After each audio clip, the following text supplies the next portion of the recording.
നമസ്കാരം. ദേവസൈന്യയിലേക്കും ക്ഷേത്ര ഐതിഹ്യത്തിന്റെ പുതിയൊരു പങ്ക്തിയിലേക്കും ഏവർക്കും സ്വാഗതം. തൃക്കൊടിത്താനം മഹാവിഷ്ണു ക്ഷേത്ര പരമ്പരയിലെ രണ്ടാമത്തെ അധ്യായമാണ് ഇത്. ആദ്യത്തെ അധ്യായത്തിൽ ക്ഷേത്രത്തെക്കുറിച്ചുള്ള സ്ഥലവിവരണവും ക്ഷേത്ര നിർമ്മിതിയുടെ തുടക്കവുമാണ് വിവരിച്ചിരിക്കുന്നത്. അതിൻ്റെ തുടർച്ച.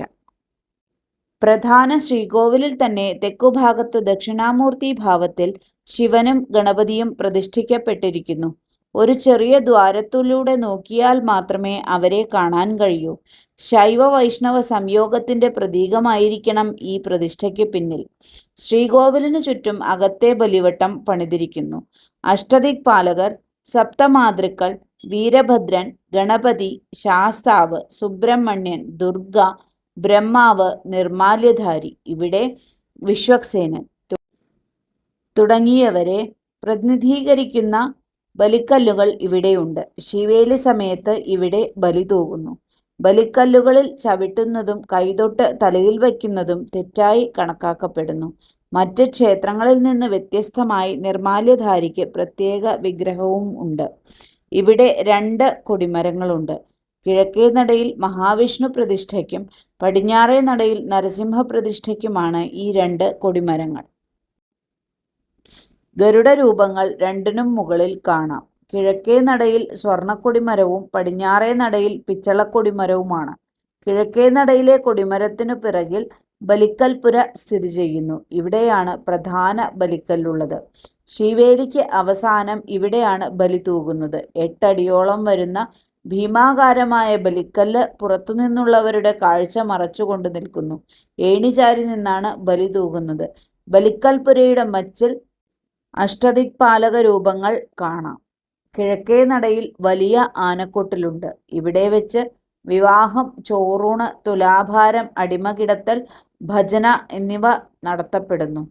നാലമ്പലത്തിനു പുറത്ത് തെക്ക് കിഴക്ക് ഭാഗത്ത് പടിഞ്ഞാട്ട് ദർശനമായി സുബ്രഹ്മണ്യ സ്വാമിയുടെ പ്രതിഷ്ഠ കാണാം. 2 കൈകളിൽ വേലും വരദമുദ്രയും ധരിച്ച ശ്രീ സുബ്രഹ്മണ്യ സ്വാമി ഇവിടെ പ്രധാന ക്ഷേത്രം വരുന്നതിനു മുൻപേ കുടിയിരുത്തപ്പെട്ടതാണെന്നും പിന്നീട് ഇന്നത്തെ സ്ഥാനത്തേക്ക് മാറ്റിയതാണെന്നും പറയപ്പെടുന്നു. തെക്കു പടിഞ്ഞാറു ഭാഗത്ത് കിഴക്കോട്ട് ദർശനമായി അയ്യപ്പസ്വാമിയും നാഗദൈവങ്ങളും കുടികൊള്ളുന്നു. അയ്യപ്പസ്വാമിയുടെ ശ്രീകോവിലിന് പ്രത്യേകമായി മണ്ഡപം പണിതിട്ടുണ്ട്. മണ്ഡലകാലത്ത് 41 ദിവസവും ഇവിടെ അയ്യപ്പൻ പാട്ടും ആഴിപൂജയും ഉണ്ടാകും. നാഗദൈവങ്ങൾക്ക് എല്ലാ മാസവും ആയില്യം നാളിൽ പൂജയുണ്ടാകും. വടക്കു പടിഞ്ഞാറു ഭാഗത്ത് ശ്രീ ഭദ്രകാളിയുടെ സാന്നിധ്യമുണ്ട്. ഇവിടെ വിഗ്രഹമില്ല. മണ്ഡലകാലത്ത് നടന്നുവരുന്ന കളമെഴുത്തും പാട്ടും ഗുരുതി തർപ്പണവും വഴി ഭഗവതിയെ ആവാഹിക്കുകയാണ്. തിരുമാന്താംകുന്നിലമ്മയുടെ സങ്കല്പമാണ് ഇവിടെ ഭഗവതിക്ക്. വിവിധ ദോഷങ്ങളുള്ളവർ ഇവിടെ വന്ന് ഭഗവതിയെ വന്ദിക്കാറുണ്ട്. ക്ഷേത്രത്തെക്കുറിച്ചുള്ള ഐതിഹ്യം.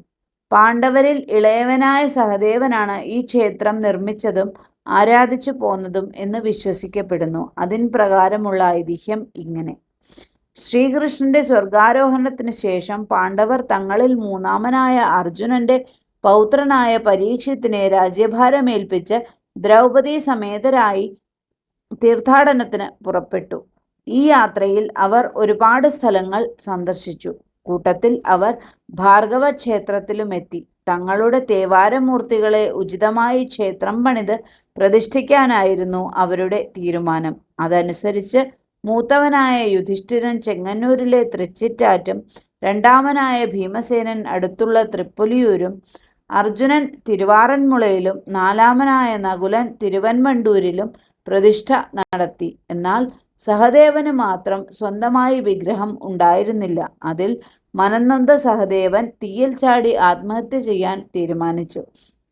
ആ സമയത്ത് അഗ്നിദേവൻ പ്രത്യക്ഷപ്പെടുകയും ദിവ്യമായ വിഷ്ണു വിഗ്രഹം സഹദേവന് സമ്മാനിക്കുകയും ചെയ്തു. തുടർന്ന് തൻ്റെ ജ്യേഷ്ഠന്മാരുടെ പ്രതിഷ്ഠകളിൽ നിന്ന് അല്പം മാറി തൃക്കൊടിത്താനത്ത് അദ്ദേഹം വിഗ്രഹം പ്രതിഷ്ഠിച്ചു. ഇതിൻ്റെ തുടർച്ച അടുത്ത അധ്യായത്തിൽ. നന്ദി, നമസ്കാരം.